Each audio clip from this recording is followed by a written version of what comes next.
So, good morning guys, no? Marami kasi nagtatanong na bakit hindi naman ginagamit yung sasakyan, nasisira, nagkakaroon ng oblong.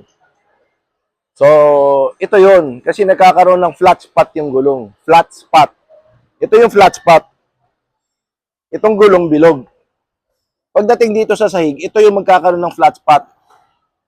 Kung matagal na tenga yung sasakyan at hindi nagagamit, kunyari, for example, 1 buwan, 2 buwan, 3 buwan, nagiging rigid yung ilalim ng gulong. So, pagtakbo mo, hindi siya bilog na bilog.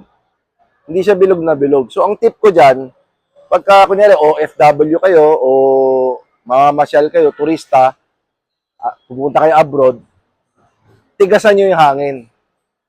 Tigasan nyo yung hangin. So, lagyan nyo ng 40-45 PSI para mas konti yung contact area niya, mas matigas, hindi magkakaroon ng flat spot. Pero mas mainam, kung meron kayong katiwala, ipa-drive nyo. Pa-drive nyo, paikot nyo. Once in a while, paikot nyo yung sasakyan. No? Para hindi masayang yung gulong nyo. Tulad kasi nito, itong Honda, bago pa, 2020, tingnan mo. Ang kapal pa, oh. Pero, medyo, di na maganda yung condition ng gulong niya. Okay?